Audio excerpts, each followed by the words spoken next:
Well, here we are, final episode of the 2019 season of the Callie Chronicles. I think we got a great episode for you guys. I'm not going to go over all the tracks. I think there was like 11 of them in total before we ended our season. 2 of them were for firearms, and I know I mentioned that earlier episodes I was going to talk about that, and I'll briefly talk about that now. 2 tracks, one was for a shotgun slug, and the other was for a muzzleloader rifle. And the first one, the hunter wasn't sure where he hit the deer. He wanted me to come out there and see if we could track it. He did have blood. We did track the deer. We advanced the track with blood confirmation, but just based off the amount of blood we found, which was very, very little, like little pin drops, and the color of the blood, I wasn't sure that this deer was dead. There wasn't a whole lot of woods to cover where the deer went across a big cornfield. But we tracked, and then we wind searched the area, and we didn't recover this deer. A few days later, or maybe a week later, the hunter did get in touch with me, and he indeed saw the deer again chasing a doe, and he said that it appeared to have dark blood or dry blood on his rear, or on his hind quarter, on his back leg. I think he said just back leg. He didn't specify if it was up on the hind quarter or what part of the leg. He said the deer was getting around pretty good, so I can only imagine that it just went through the meat of the leg or something, and it didn't. It wasn't a lethal hit, obviously. But like I said, we took 2 tracks. The other one was for a muzzleloader, and the hunter shot the deer, tracked it. Obviously tracked it too soon because they jumped the deer, and we brought Callie in there, and she seemed to be tracking it, but we couldn't find any additional blood. We actually had to get permission from the neighbors and track over there, and we never found this deer, and I haven't heard back from the hunter if the deer was ever recovered by someone else, or if he spotted it, alive or on trail camera. So that was the 2 firearm tracks that we did. So like I said, I'm not going to go over all the tracks, but I will talk about one other non-recovery. And this is, I guess, something that as trackers we always fear might happen, and that is a deer that we left in the woods, a deer that was mortally wounded, and we tracked and we weren't able to recover it, and then the deer was discovered later. On this case, the hunter called me. He was pretty sure it was a gut shot. He left it overnight, wanted me and Callie to come in the next morning. It was very, very cold. We're talking about teens, low 20s. And I've noticed over the years that Callie doesn't seem to track very well when it gets below 20 degrees. I don't know if she just has trouble tracking or the scent's locked in with it being frozen. But I put her on the track. She seemed to be doing okay at first, and then she just started kind of wandering around, and I restarted multiple times, and I could never get her locked on to the deer. At least I didn't think so. And being that it was a gut shot deer, I felt that the deer was dead around there somewhere, and so we kind of scoured the area. What bothers me though is the hunter went in there the next morning and found the deer, and Callie and I were at one point about 50 yards from this deer, and I don't know if she smelled it or not. There was a couple instances where she started barking and pulling, and I thought we had jumped a deer, and I didn't let her proceed. And at one point she indeed started doing that, and we were about 50 yards from that deer. So maybe she smelled it, and it was my fault. I didn't let her take me to the deer. So at any rate, the deer was still good. It was recovered the next day, and the meat was still good. So that was good, I guess, in that regard. But I was a little disappointed in basically Callie and my performance, because ultimately it came down to me pulling her off the track, and she may have been trying to take me to it. But that's something that always weighs on the back of our mind, is if we don't recover a deer, did we leave it laying out there? Was it indeed dead, and we just failed to do our part? So, all right, so let's move on to the 3 recoveries we had before we ended our season. And these are fairly interesting, I think so. Anyway, so let's get to this this first one. I think it was track 27. So in this one, the hunter asked me to come down to southeast Minnesota to track a deer for him, and that's about two and a half hours away from me, and I don't normally drive that far. I feel bad for the hunters in that part of the state because there are no trackers in that part of the state currently. There's none in Wisconsin that are close by. There's really none in Iowa. I think there's one tracker in Iowa, and I think he tracks in Illinois, but he's nowhere close. I'm basically the closest tracker, and I'm 2.5 hours away. And I really didn't want to take the track, and especially when he sent me a picture of the arrow and it was covered in like fatty substance, and I'm like, yeah, this is probably a low probability recovery, and the way he described it and everything. But it turns out he had video of it. He had a Tacticam mounted on his bow, and he sent me the video, and I got to take a look at it, and I'll show it to you guys. So as you can see, to me it appears that the arrow went very low and went right across the belly, and that's probably where the fat came from. The hunter wasn't convinced though. He thought it hit higher and may have got into the stomach. So after a little back and forth, I guess he finally convinced me to come down there, and I kind of felt sorry because there's no trackers down that way for anybody needing a tracker. Those guys are basically left high and dry, and so I figured, what the heck, I'll go down there. On the way down there was another hunter looking for a tracker. And if you guys know about the Hunting Beast, the YouTube channel, they also have a forum at huntingbeast.com. Well, he's a member of this forum. I'm a member of this forum. Well, one of his buddies that's a member of the forum also suggested he get a tracker on the deer because he shot a deer, hit a little farther back, didn't get full penetration, and suggested he get a hold of a tracker. So he gave him my name because he knew I was in Minnesota and I might be able to help him. Well, I asked him where he was located. Now, remember, I'm driving down to southeast Minnesota for this other track. He tells me where he's at, and it turns out I'm about 15 minutes away. Where I'm headed is going to be about 15 minutes from him. So I told him, I said, you're in luck. I'll be down there tonight. Tomorrow morning we can run Callie on your track. And so that's what I had. It worked out. I was going to have 2 tracks in the same location even after driving 2.5 hours. It would work out. So let's get back to track 27, and then we'll come back to track 28. I put Callie at the hit site. Now the hunter watched this deer go all the way across a big field, quite a ways. Put Callie on the hit site, and she did phenomenal. She followed right in the direction that the hunter saw that deer go. Now, we never had any blood confirmation that we were indeed on the track or that Callie had advanced it, but I let her continue just because the fact that she seemed to be following exactly where the hunter saw that deer go. We checked the woods and everything.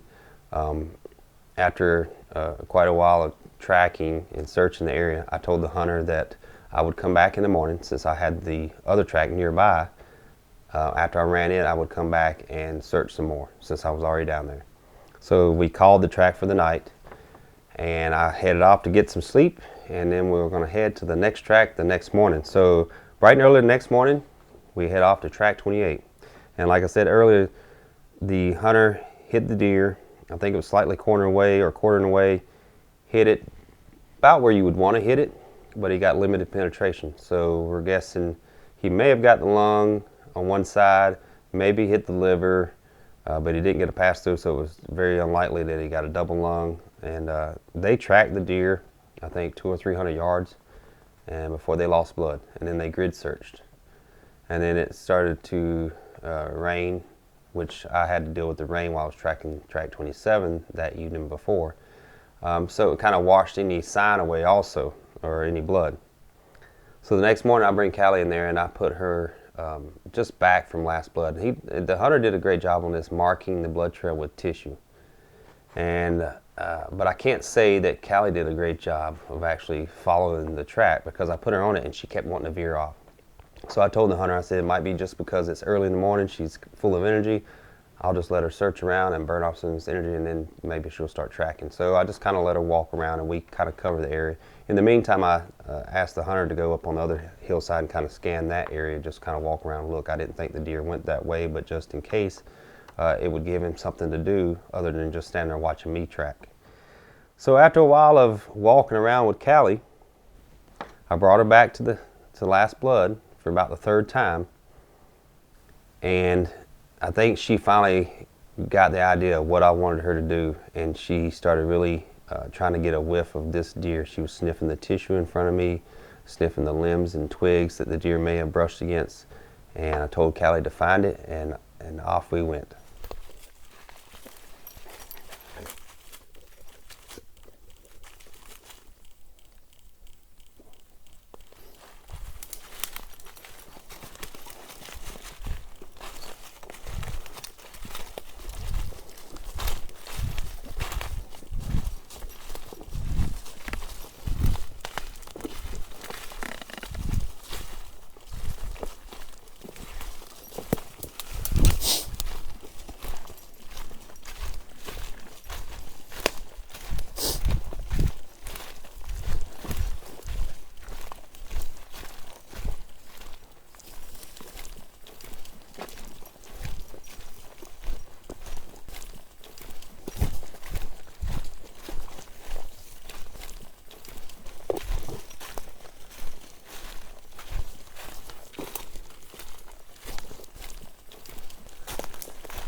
She's letting her follow something. She's taking me basically right down the valley.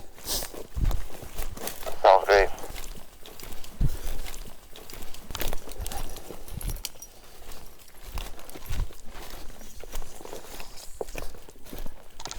I think she finally got frustrated with me not letting her just roam all over, and she said, I better follow what he's trying to get me to follow. Yeah.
No barking.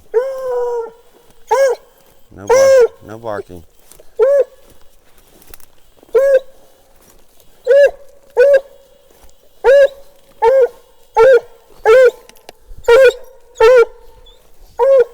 Shh. Stop that.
Are you down towards that mud where the bulldozers were at?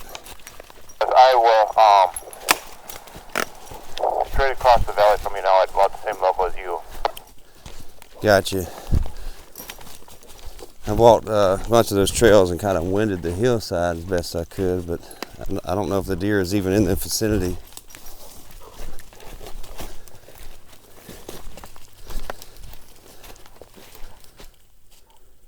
You smell something, girl?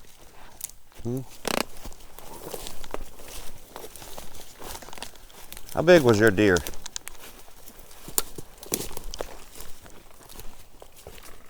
How big was your deer?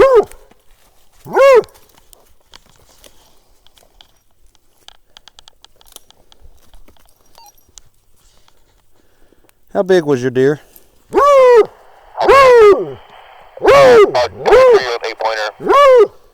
I've got a deer right here, a buck. You hit him on the right side?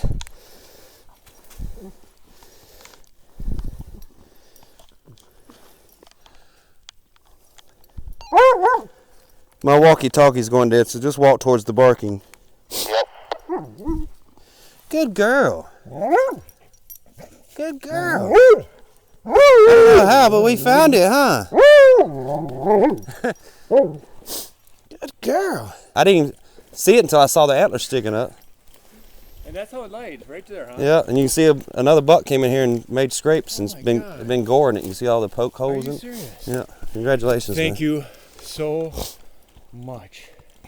So yeah, we got really lucky on this track. I think it took some doing, but finally got Callie locked onto it and got lucky that I didn't stop her before we got to this deer, because I wasn't too far off in my decision making to just call it, because we had searched quite a bit and I thought that maybe that deer wasn't in the area. But indeed, Callie finally locked onto it and took us right to it. So you had a happy tracker and a very happy hunter. So that worked out pretty cool. And as you noticed in the video, another buck had found that deer during the night and kind of shoved on it a little bit, disturbed his the deer's hide and hair a little bit, and made a few scrapes around him. So that was pretty cool also. All right, let's get on to the next track. And I just realized I called these tracks by the wrong number. So it'll have the right number in the bottom third here. That was tracks 26 and 27. So let's go on to track 28 now. Now this one here, the hunter shot a little back, had a pass through.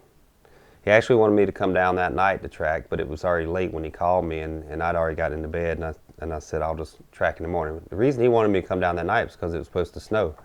He was worried about being able to track, and I was like, well, that's not going to bother the dog as long as it's not much snow. They were only calling for an inch or two, so I felt confident that Callie would be able to still track this deer. Had I known how steep the terrain was, I probably would have went on down that night, because this was like bluff country, hill country type stuff where the hills were like that. And he shot the deer up on the flat on this side, and the deer ran down the hill. And we had to come in from this side and go down this hill and go up that hill to get to the other side. And let me tell you, it's hard enough to get up these hills when there's no snow on the ground. With snow on the ground, it took me about a half hour just to get up that hill. And it was treacherous coming down the other hill to keep from sliding and tumbling down the hill. I was grabbing trees and stuff just to keep my balance. And plus I got a dog pulling me, so that doesn't help. Anyway, we made it to the top of the other hill. And my concern was restarts. I was hoping that I could get Callie locked onto this deer on the first start, because I definitely didn't want to do multiple restarts coming back up to the hit location up that hill, because it was taking me like 30 minutes to get up the hill, like I said, and I didn't want to do that multiple times. Well, we got lucky and put Callie on the track, and she took us to the rim of the hill there, and just over the lip of that hill there, Callie raked in the leaves a little bit in the snow and turned over some leaves with blood on it. So we knew she was on the track, and we let her go from there. Find it.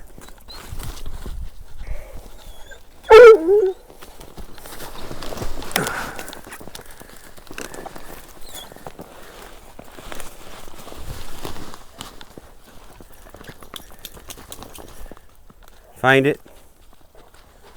Find it.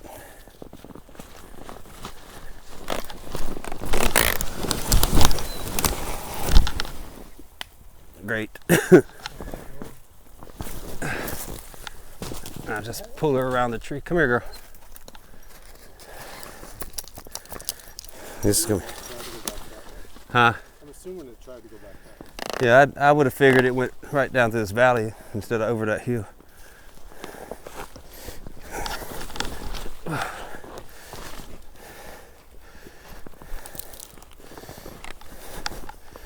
if I can just keep my footing. Yeah, I need some spikes. Come here, girl. Find it.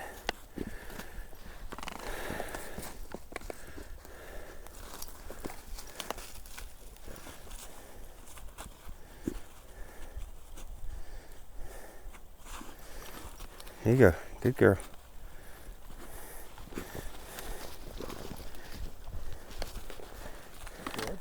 Where? I think it's just a maple leaf right there. Bunch more. Yeah. Right here. Find it. There you go. Good girl.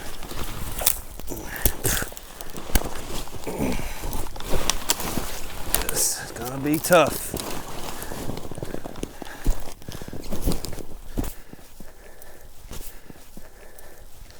I don't even know how well I'd be able to stay up if it was no snow on the ground either. Oops, sorry girl. What you got? Find it. Huh? I bet.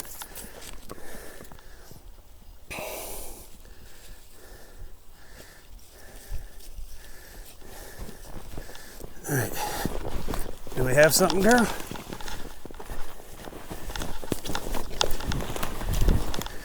Ooh. I can get them.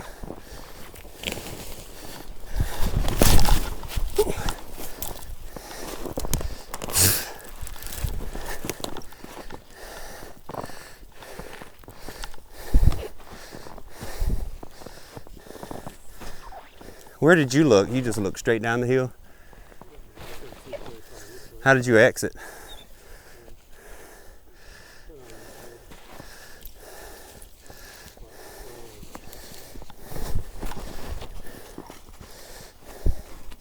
Good job, girl. Good girl.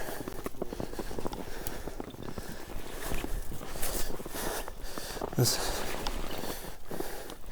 a good sign, seeing a decent amount of blood that quick.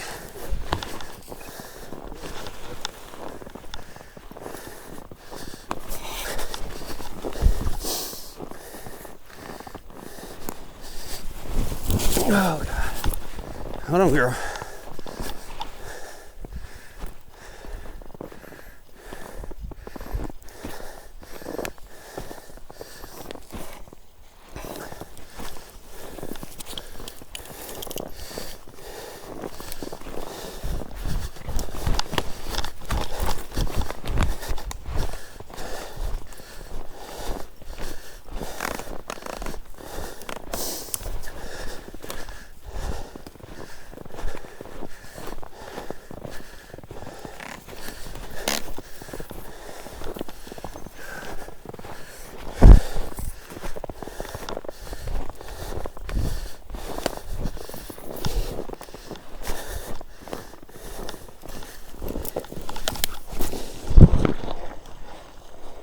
Anywhere she stops like that and sniffs, if you want to check real quick, sometimes she stops to get a whiff of the blood if she finds some. Doesn't mean there's any there, but it's always a possibility. Especially on this deer trail right here, if you want to rake a little bit of snow back here and there.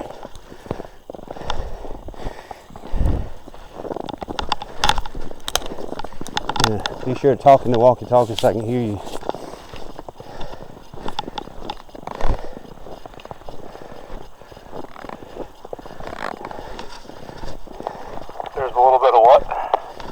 I said just maybe rake the leaves back, or snow back off the leaves on this trail. If that deer took this trail, there could be some blood on it. Okay. I mean, you don't have to do the whole trail, just like spot check every once in a while.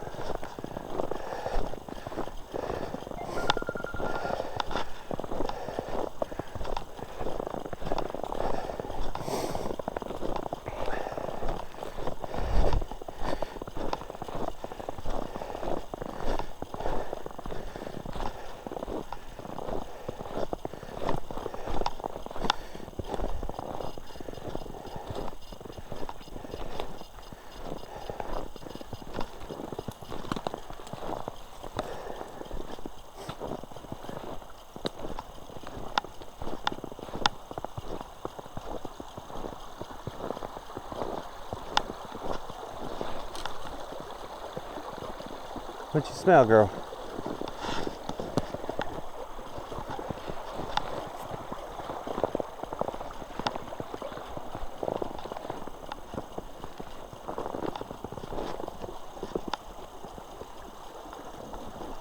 She's throwing her head up.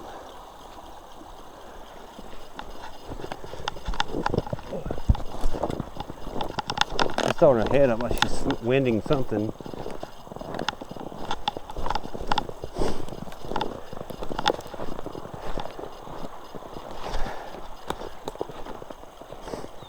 You smell something?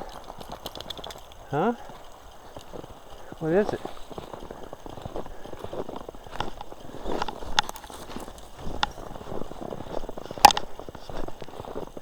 What do you smell? Huh?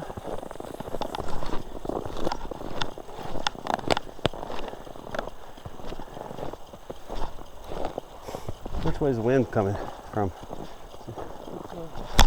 She smells something over here. She hasn't pinpointed it yet, but she smells something. Come this way, girl. Let's cross right here. Come here. Come.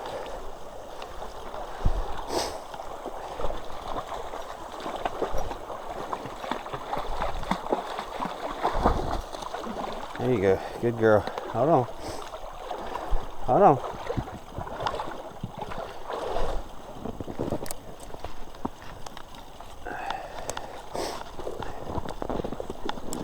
All right.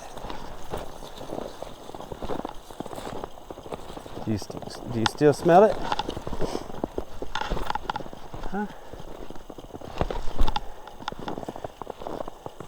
There's a deer bed there. See if there's any blood in it. I know that's made after the snow, but and that could have been what she was smelling. If it was a different deer bedded there, she might have smelled the scent where it left on the ground.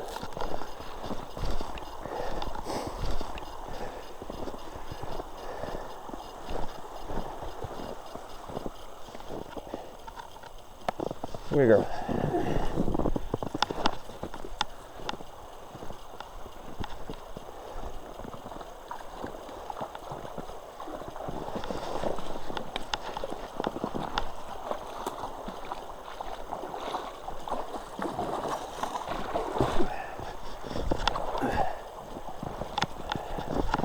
Easy. Stay.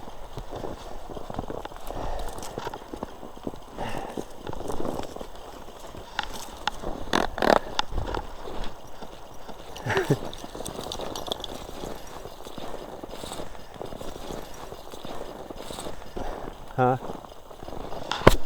I guess you see it.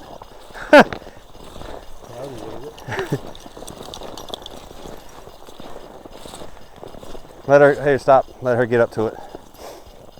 You smell it, girl?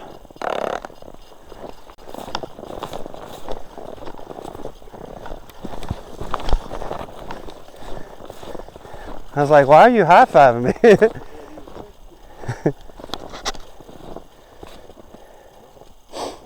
Well, you got a little bit of meat left, not a whole lot. You get the other side. Was Callie indeed locked on the deer? I believe so. At least until we got to the bottom of the hill. Turns out the deer was only another 30 or 40 yards beyond where we turned and went, I guess, kind of to the south, down river or down creek or whatever that was. But she looped around and she hit some of these oxbows and worked her way back up and took us to the deer. So did the deer make a big loop like that? Or did it just go down the hill and die and Callie just started following something else and then winded it? I don't know. The wind was kind of in our face after we got down the river a little bit, working our way back up. At any rate, we recovered the deer, and so it worked out. Had a happy hunter, and again, had a happy tracker. So I always love getting those recoveries. All right, let's get to the final recovery of the season, and this one here is very interesting. I'll tell you up front, the hunter at first didn't want me to show any satellite images of his property or where he's hunting, but after everything that transpired, he called me up and said, "Hey Shane, you can show satellite images of my property because I think it'll help the viewers." And he understands what I do, that I'm going to be showing these tracks to the viewers or on YouTube. And he understood that it would be very helpful for you guys to visualize or make it easier for you to visualize what's going on. So this hunter hit a deer, got a pass through, hit it back a little bit, still thought it was a lethal hit.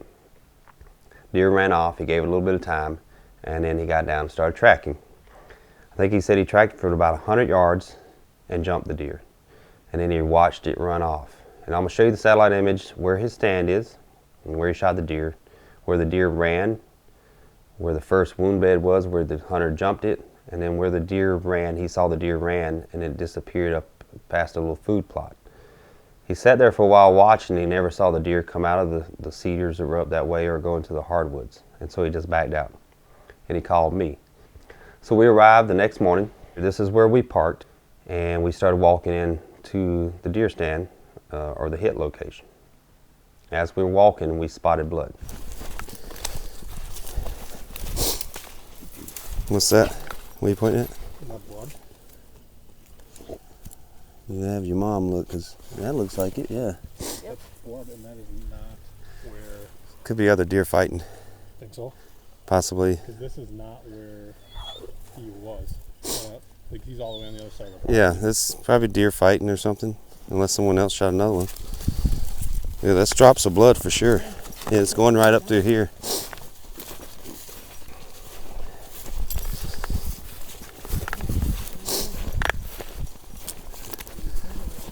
There's a stand right there. Somebody shoot one out of the stand. That's fine. So it wouldn't be in there. Shouldn't be. Look at this. Unless he turned back around and walked. Now this blood is probably about halfway back from the hunter's stand and where we parked. And the hunter was, puzzled by why the blood was there. And I just assumed because it is the rut, that there's probably a couple of deer fighting. It may not even been from a deer. It could have been other critters that left that blood. But we saw a few drops of blood as we were walking towards the stand. And I didn't really think much about it other than it was probably a different deer or another animal that left that blood. Never crossed my mind that it was the deer we were tracking, because the hunter, where he shot it, where he saw it go, where he jumped it and watched it run even farther, where he last saw the deer was 600 yards or more away from where this blood is. So anyway, we get in there and I put Callie at the hit site, and she starts tracking. She locks on this deer immediately and takes us to the first wound bed and then continues on. Find it, girl. You just bring it with you. I'm gonna just see where. Yeah. Good girl. There's more blood. Yes, another one. All right. Another pile of blood.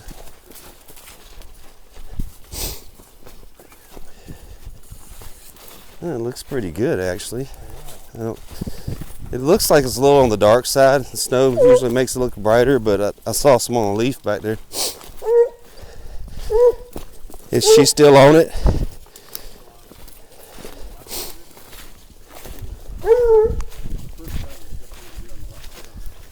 Which way? Better work it out a little bit here.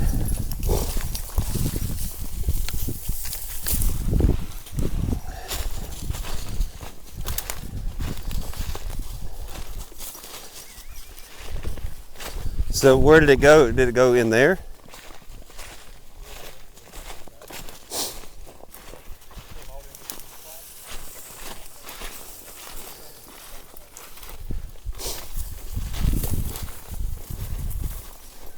So he went in here in bed and then came out, or is this where you jumped him? This is where I jumped him. Oh, okay. Here's the bed right here. Right?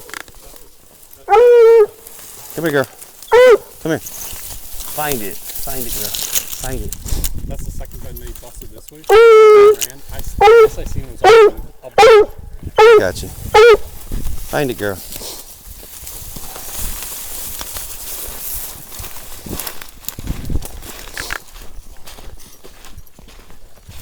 So did he run along the edge here? Okay.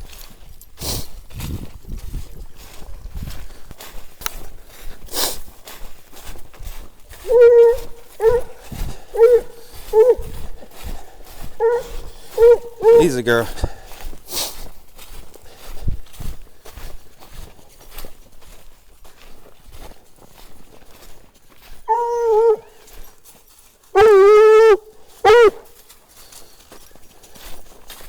You still seeing blood this way?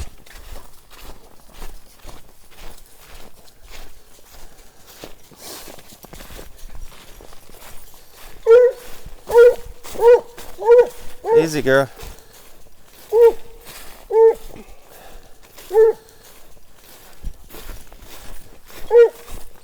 Right through here.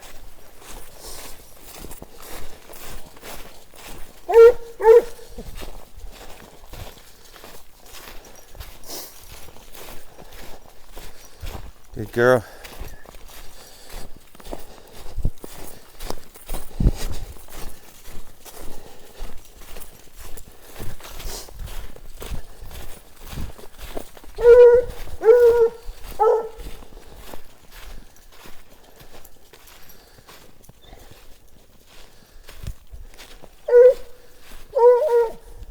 Where did he go from here? He cut that way? Did he go that way? Oh, so she's still on it. I'm asking, you think she's still on it?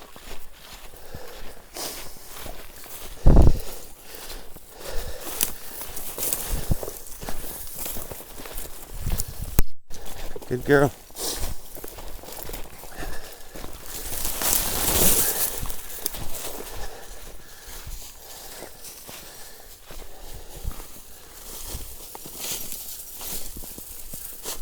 Yeah, I got a wound bed right here.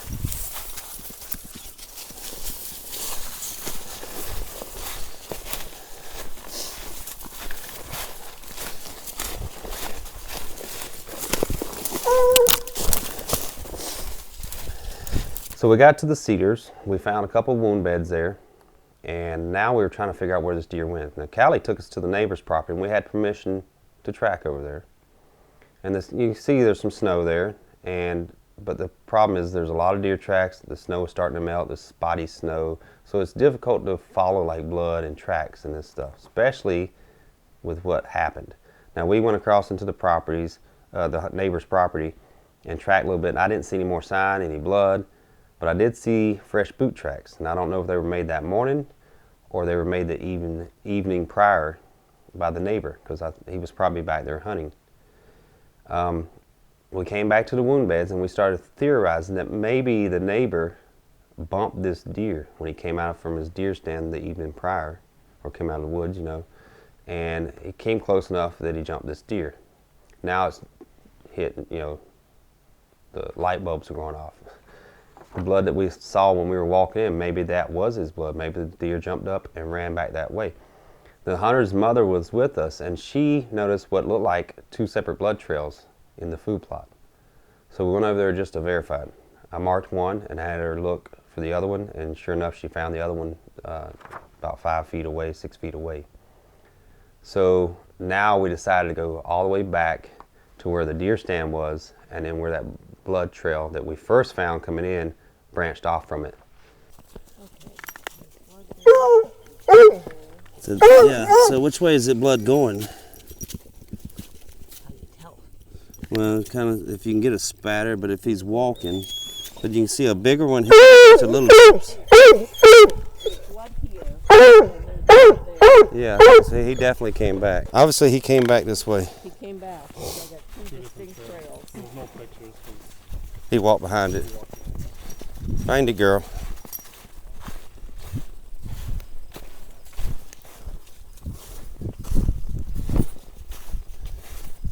Where did we first see the blood? It was back around the curtain. Yeah, it was not far from the stand, because I mentioned about somebody hunting out of your stand. There's blood. Callie, come.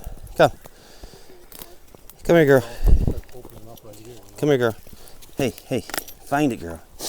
Find it. Put your nose to the ground.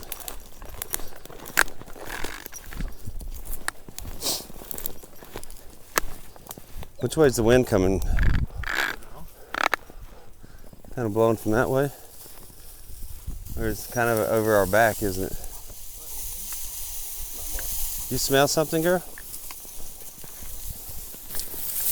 Oh, man.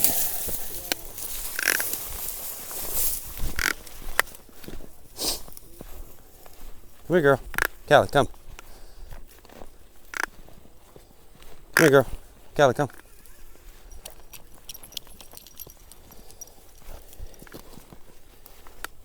What do you smell? See, see what she's doing? Yeah. But where was the last blood at? Right over here. That's where we first found the blood?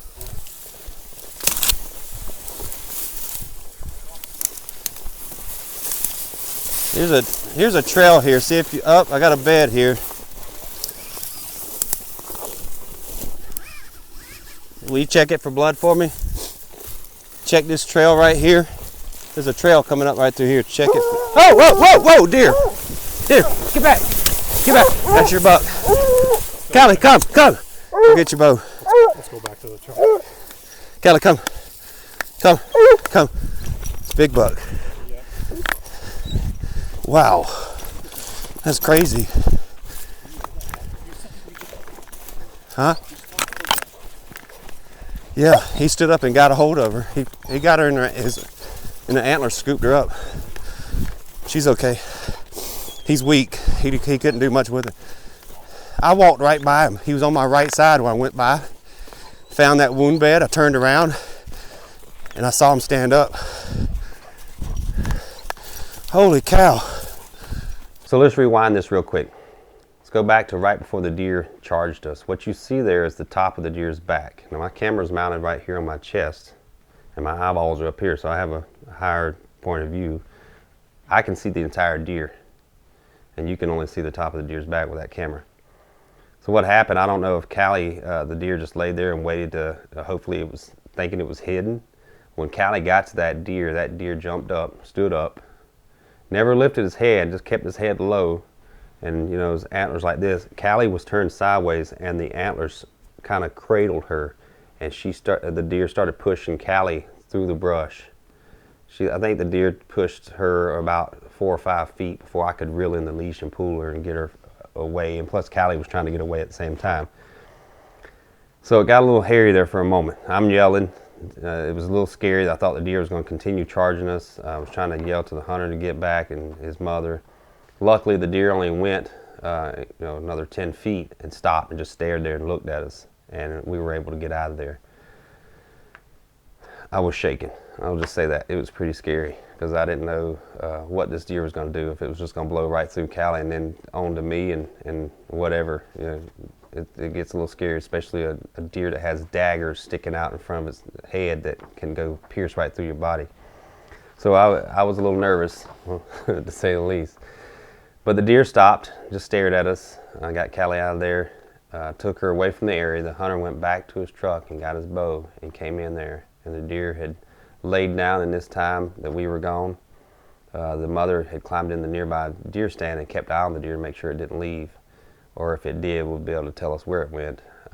But the hunter was able to come in there and put a finishing shot into the deer, and we had our recovery. As a matter of fact, this was kind of a milestone track for us, Callie and myself. This was our 100th track. It wasn't our 100th recovery. It was the 100th track we'd been in our 3 seasons. We averaged around 30 tracks a year. This year we did 35. But that was the 100th, and I was hoping for a recovery. I just didn't want it to go like it did with the buck charging us. But everyone escaped without any harm, especially Callie, being that she was kind of wrapped up in antlers there for a moment. But she had no visible scars. She was a little timid when we went back up to the deer after the hunter had dispatched it. We gave it some time to expire, and when we went back in there, Callie didn't want to approach it first. I actually had to walk up to the deer and put my hands on it before she would approach it. And when she, once she did, then she started barking at it and tugging on it just as usual. So it kind of gave Callie a little pause for concern as well. So I hope you guys enjoyed this season of the Callie Chronicles. And like I said, this is the final episode. And I'm going to start trying to get some other content up soon for turkey season. Might do some turkey tips or something like along those lines. But I hope you guys enjoyed the season, and I hope you stay with me as we move on into turkey season here in a few more months.